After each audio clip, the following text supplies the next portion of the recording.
அனைவருக்கும் வணக்கம். பாராளுமன்ற தேர்தல் நாள் நெருங்கிக் கொண்டே வருகிறது. பாராளுமன்ற தேர்தலின் நாள் நம்மை அடையப் போகிறது சில நாட்களுக்குள். இந்த பாராளுமன்ற தேர்தலில் இன்னும் ஆட்சி ஆழ்ந்து கொண்டிருக்கும் மோடி அவர்கள் 10 ஆண்டுகள் ஆழ்ந்து விட்டார்கள். அவரை வீழ்த்துவதற்காக காங்கிரஸ் மக்கள் எதிர்பார்த்து கொண்டிருக்கும் நாள் நெருங்கிவிட்டது. அந்த நாளை நோக்கி சென்று கொண்டிருக்கிறோம் நம் அரசியல் சாம்ராஜ்யத்துக்காக.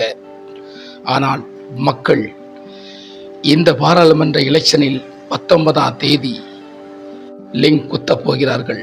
இதை எப்படி நீங்கள் குத்தப் போகிறீர்கள் என்பதை உங்களுக்கு தெளிவாக சில விளக்கங்களை நான் இந்த வீடியோ மூலமாக கொடுக்கிறேன்.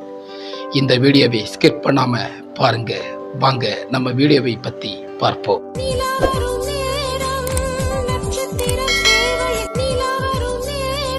அரசியல் சாம்ராஜ்யத்தை எடுத்துக்கொண்டால் பாராளுமன்ற தேர்தலில் வெற்றி பெற்று 10 ஆண்டு காலம் ஆட்சி ஆழ்ந்த மோடி நம் தமிழ்நாட்டை எடுத்துக்கொண்டால் நமக்காக என்ன செய்தார் என்பதுதான் முன்னோக்கி வைக்கிறோம். இந்தியாவில் என்ன செய்கிறார் என்பதை முன்னோக்கி வைக்கிறோம். இந்தியா பொருளாதாரம் மட்டும் உயர்ந்தால் போதுமா? இந்தியா வெளிநாட்டு அளவில் வளர்ச்சி அடைந்தால் மட்டும் போதுமா? இந்தியா வெளிநாட்டு மக்கள் மத்தியில் நான் கோட்டு சூட்டு போட்டு ஆடம்பரமாக போய் நின்றால் மட்டும் போதுமா? அப்படித்தான் இன்றைய 10 வருட வாழ்க்கையும் இந்திய ஆட்சியும் நடந்து சென்றிருக்கிறது என்பதை தெள்ளத் தெளிவாக நான் சொல்லி உங்களுக்கு புரிய வேண்டாம். உங்களுக்கே தெரியும் என்பது எனக்கு தெரியும். அதை மக்களின் கருத்தை எடுத்துக்கொண்டுதான் நான் விளக்கம் சொல்ல இந்த வீடியோவை பதிவு செய்ய காத்திருக்கிறேன். இந்தியா சுதந்திரம் அடைந்து கிட்டத்தட்ட எத்தனை வருடங்கள் ஆயிருக்கிறது. ஆனால் என்றும் இந்தியாவுக்கு சுதந்திரம் இல்லை என்பதுதான் நம் மக்களின் கேள்விக்குறியாக இன்று இருக்கிறது. இந்தியாவின் அக்கிரமங்களை நாம் இங்கே கதைகளாக எடுத்து செல்லலாம். அப்படி இருக்கிறது இங்கு ஆணவத்தின் வாழும் மக்களின் பல ஆதாயங்கள் இங்கே வெளிப்படையாக தெள்ளத் தெளிவாக நமக்கு சொல்ல இருக்கிறது. மக்களின் முதன்மையான பெண்களுக்கு இங்கு பாதுகாப்பு இருக்கிறதா என்பதை இந்திய அரசாங்கம் முடிவு சொல்லுமா? இரவு 10 மணி பிறகு பெண்கள் நடமாட அவர்களுக்கு பாதுகாப்பு வழங்கப்படுமா? அதை பாதுகாப்பு கொடுக்க காத்திருக்கும் அதிகாரிகளும் என்ன செய்வார்கள் என்று இந்திய அரசாங்கத்துக்கு தெரிகிறதா? இப்படி பல கேள்விகளை அடுக்கி கொண்டு போலாம் நம் அரசாங்க விடுதியில். மக்களை, நீங்கள் இது நம் ஜனநாயக நாடு, இங்கே யாருக்கு நீங்கள் ஓட்டு போட போகிறீர்கள் என்பதை நான் சிந்திக்க வேண்டாம். நீங்கள் ஒவ்வொருத்தரும் சிந்தியுங்கள். யாருக்கு நீங்கள் ஓட்டு போடுவீர்கள் என்பதை சிந்தித்து பாருங்கள். இன்று வரைக்கும் நமக்கு என்ன ஐவீகம் அடைந்திருக்கிறோம் என்பதை நீங்கள் ஒரு நிமிடம் சிந்தித்து பார்த்தாலே தெரியும் நமக்கு இந்த ஓட்டை யாருக்கு போட வேண்டும் என்பதை. இங்கு வன்மையாக கண்டிக்கப்படுவது அதிகமான பெண்கள்தான். எத்தனை கொலை, கொள்ளை, கற்பழிப்பென்று நம் நாட்டில் நடந்து கொண்டிருக்கிறது என்பதை இந்திய அரசாங்கம் வேடிக்கை பார்த்து கொண்டிருப்பது நமக்கு தெரிகிறதல்லவா? நாட்கள் கழிந்து செல்ல செல்ல இந்தியாவில் வன்முறையும் கொலைகளும் கற்பழிப்புகளும் பலாத்காரங்களும், எங்கேயாவது ஒரு இடத்தில் கொலை நடந்திருக்கிறது, கடத்தல் நடந்திருக்கிறது, கற்பழிப்பு நடக்கிறது.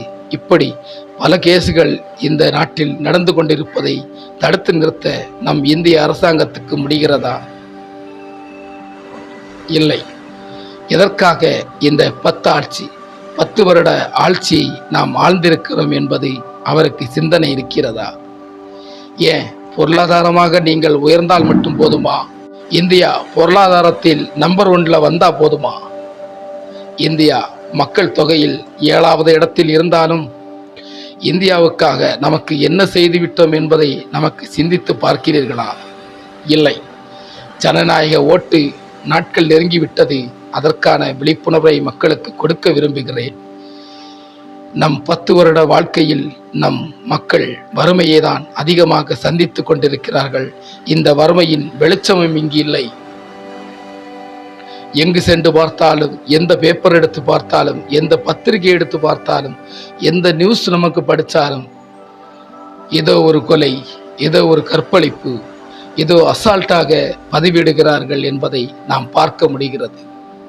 இதுவா நம் இந்திய நாடு?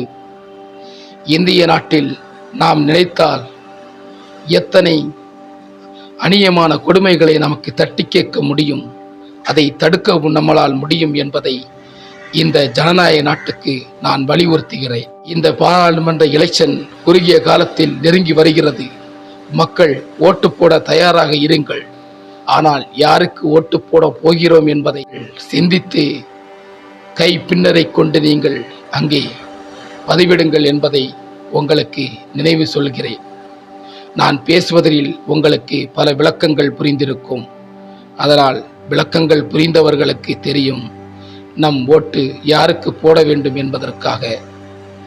எந்த கட்சியை நான் தாழ்த்து பேச வரவில்லை. இங்கே ஜனநாயக மக்கள் நாட்டில் நல்லாட்சி உருவாக வேண்டும். மக்களை நல்லபடியாக இந்த உலகில் நமக்கு பாதுகாத்து செயல்பட வேண்டும். வன்முறையின் கொடுமைகளையும் கற்பழிப்புகளையும் பலாத்காரத்தை குறைக்கப்பட வேண்டும் என்ற முன்னோக்கத்தில் தான் இந்த வீடியோவை பதிவிட காத்திருக்கிறேன். மக்களே, உஷாராக இருங்கள்.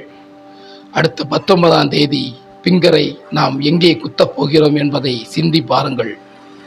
நாம் யாருக்கு குத்தப் போகிறோம் என்பதை சிந்தித்து பாருங்கள். ஒன்று மட்டும் சிந்தியுங்கள். 10 ஆண்டு வாழ்க்கை நம் இந்தியா அடமானம் வைத்து கொண்டிருக்கிறோம். தமிழ்நாடும் அடமானம் வைத்திருக்கிறார்கள். கேரளா மாநிலமும் அடமானம் வைத்திருக்கிறார்கள். ஆந்திரா மாநிலத்தையும் அடமானம் வைத்திருக்கிறார்கள். காரணம், இந்தியா தலைவர்கள் அப்படி இருக்கிறார்கள். இதற்கு பதில் சொல்ல நமக்கு காத்திருக்கிறது ஒரே வழி, நம் ஜனநாயக ஓட்டு பிங்கர் தான். இதை நீங்கள் மாற்றி எழுத வேண்டும். கையெழுத்தை மாற்றி எழுதினால் தலையெழுத்து மாறும் என்று பெரியவர்கள் சொல்லியிருக்கிறார்கள். அதை போல் மாற்றுங்கள். நல்ல நாடு, நல்ல முன்னேற்றம் அடைய வேண்டும் என்பதை நம் கழகம் உருவாக வேண்டும் என் முன்னோக்கத்தில் தான் இந்த வீடியோவை பதிவிடுகிறேன்.